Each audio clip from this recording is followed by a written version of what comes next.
Dan 2. Tonton sampai habis ya, jangan di skip.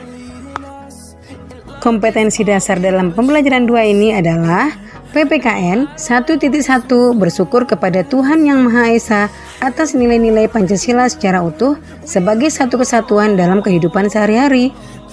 KD 2.1 bersikap penuh tanggung jawab sesuai nilai-nilai Pancasila dalam kehidupan sehari-hari. Ini masih pelajaran PPKN ya. Nah, untuk kompetensi dasar PPKN, KD 3.1 menganalisis penerapan nilai-nilai Pancasila dalam kehidupan sehari-hari, sedangkan KD 4.1 menyajikan hasil analisis pelaksanaan nilai-nilai Pancasila dalam kehidupan sehari-hari. Nah, itu untuk KD PPKN. Selanjutnya, KD SBDP. Yang pertama 3.3, yaitu memahami patung. Sedangkan KD 4.4 adalah membuat patung. Itulah KD PPKN dan SPDP dalam pembelajaran 2. Tahukah kamu bahwa ada beberapa jenis tumbuhan yang dapat diolah menjadi makanan dan obat? Ayo kita cari tahu. Di Asia Tenggara, banyak tumbuhan dimanfaatkan untuk bahan makanan, namun diantaranya banyak juga yang dimanfaatkan sebagai obat. Asia Tenggara sebagai wilayah tropis memungkinkan banyak tumbuhan hidup. Oleh karena itu, masyarakatnya banyak bercocok tanam untuk memanfaatkan kesuburan tanahnya. Bawang merah sering dijumpai di dapur masyarakat Indonesia. Selain dipakai untuk bumbu, bawang merah juga dimanfaatkan untuk mengobati beberapa penyakit. Di hari libur, Lani dan teman-temannya merencanakan untuk berkumpul di rumah Edo. Mereka berencana membuat minuman dari jahe. Ya, mereka akan mengolah jahe menjadi minuman sehat dan segar. Namun, alangkah kagetnya Lani, Udin, Siti, Dayu, dan Beni. Edo ternyata sedang sakit. Ia batuk dan demam. Edo terbaring di tempat tidur. Mereka akhirnya bersepakat membuatkan wedong jahe untuk Edo. Di belakang rumah Edo banyak tanaman jahe. Edo sangat senang. Persahabatan mereka sangat indah. Mereka memiliki latar belakang yang berbeda. Namun, semangat tolong-menolong di antara mereka sangat tinggi. Sikap teman-teman Edo sesuai dengan nilai-nilai yang ada pada sila dalam Pancasila. Pahami kelima sila Pancasila berikut ini. Nah, sila pertama yaitu ketuhanan yang Maha Esa. Sila kedua, kemanusiaan yang adil dan beradab. 3. Persatuan Indonesia. 4. Kerakyatan yang dipimpin oleh hikmat kebijaksanaan dalam permusyawaratan perwakilan. Sila kelima, keadilan sosial bagi seluruh rakyat Indonesia. Itu adalah 5 sila dalam Pancasila. PKN dan SPDP dalam pembelajaran 2. Tahukah kamu bahwa ada beberapa jenis tumbuhan yang dapat diolah menjadi makanan dan obat? Ayo kita cari tahu. Di Asia Tenggara, banyak tumbuhan dimanfaatkan untuk bahan makanan. Namun diantaranya banyak juga yang dimanfaatkan sebagai obat. Asia Tenggara sebagai wilayah tropis memungkinkan banyak tumbuhan hidup. Oleh karena itu, masyarakatnya banyak bercocok tanam untuk memanfaatkan kesuburan tanahnya. Bawang merah sering dijumpai di dapur masyarakat Indonesia. Selain dipakai untuk bumbu, bawang merah juga dimanfaatkan untuk mengobati beberapa penyakit. Di hari libur, Lani dan teman-temannya merencanakan untuk berkumpul di rumah Edo. Mereka berencana membuat minuman dari jahe. Ya, mereka akan mengolah jahe menjadi minuman sehat dan segar. Namun, alangkah kagetnya Lani, Udin, Siti, Dayu, dan Beni. Edo ternyata sedang sakit. Ia batuk dan demam. Edo terbaring di tempat tidur. Mereka akhirnya bersepakat membuatkan wedong jahe untuk Edo. Di belakang rumah Edo banyak tanaman jahe. Edo sangat senang. Persahabatan mereka sangat indah. Mereka memiliki latar belakang yang berbeda. Namun, semangat tolong-menolong di antara mereka sangat tinggi. Sikap teman-teman Edo sesuai dengan nilai-nilai yang ada pada sila dalam Pancasila. Pahami kelima sila Pancasila berikut ini. Nah, sila pertama. Hai guys, ini mama.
ada dalam kurung, itu yang terlebih dahulu harus kita kerjakan.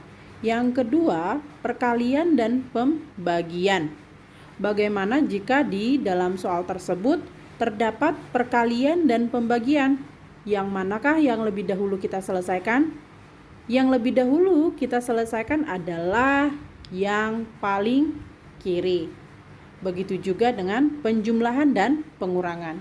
Jadi urutan dalam mengerjakannya yang pertama adalah yang di dalam kurung, perkalian pembagian, kemudian selanjutnya penjumlahan dan pengurangan.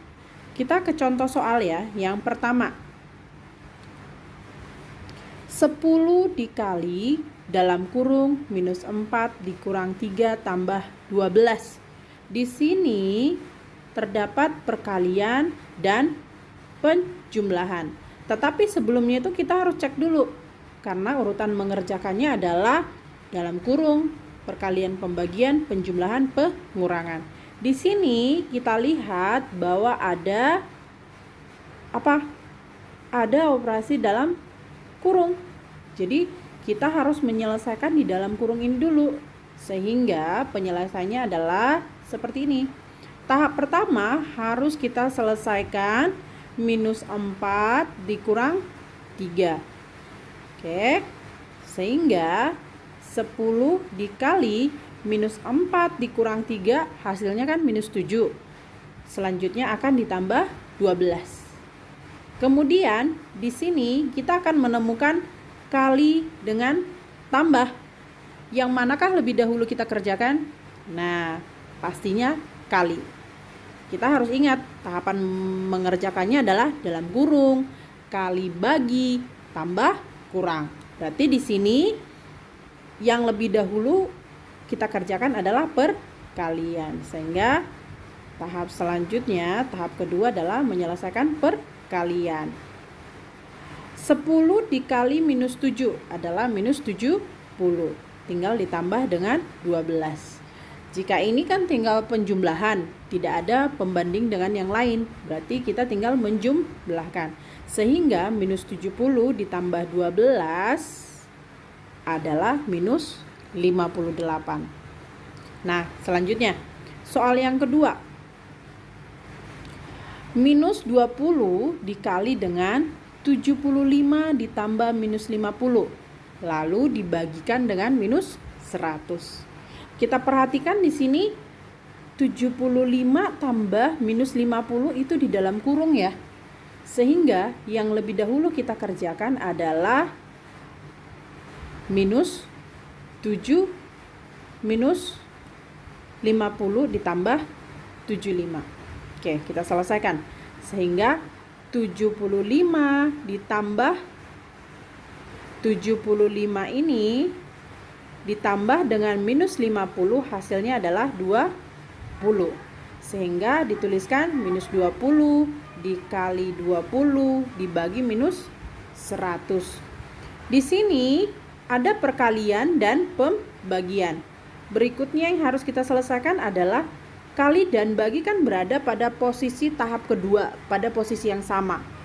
Sehingga yang harus kita kerjakan terlebih dahulu adalah yang paling kiri. Yang paling kiri di sini kan ada perkalian. Jadi harus ini dulu kita selesaikan ya. Oke, selanjutnya tahap kedua kita selesaikan perkalian. Nah, ingat ya, jika pada penyelesaian akhir hanya ada perkalian dan pembagian, maka selesaikan dari operasi yang paling kiri. Jadi yang paling kiri itu adalah minus 20 dikali 20. Minus 20 dikali 20. Minus dikali positif hasilnya minus 400. Sehingga terakhir adalah minus 400 dibagi minus 100. Hasilnya adalah 4. Oke. Selanjutnya soal ketiga. Nih, soal ketiga. Minus 200 ditambah dalam kurung minus 125 dibagi 5. Lalu dikurangkan dengan minus 100. Sama seperti soal sebelumnya, yang pertama kita harus selesaikan apa? Yang dalam kurung. Paham ya? minus 125 dibagi 5 hasilnya adalah minus 25. Jadi tadi kan kita mengerjakan ini yang pertama, minus 125 dibagi 5 hasilnya adalah minus 25. Yang ini tetap kita tuliskan mengikutkan yang di atas, minus 100 juga tinggal dituliskan. Berikutnya di sini yang ada adalah tambah dengan kurang. Tambah dengan kurang ini, nih, perhatikan ya. Ini tambah dengan kurang. Penjumlahan dan pengurangan berada pada satu posisi, sehingga yang harus kita utamakan terlebih dahulu harus kita kerjakan adalah yang sebelah kiri.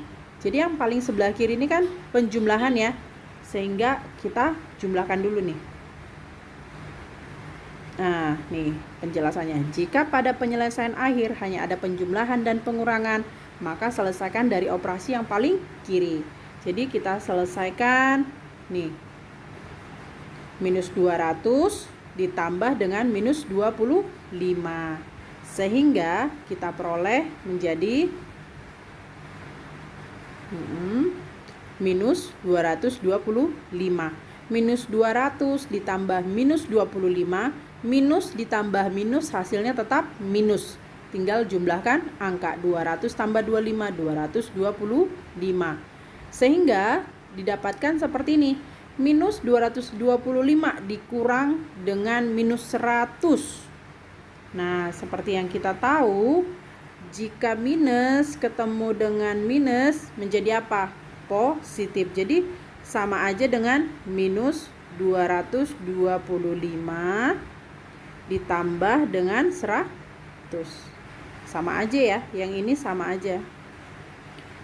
Oke. Kemudian kita tinggal selesaikan. Minus 225 ditambah 100 hasilnya adalah minus 125. Nah, seperti itu ya.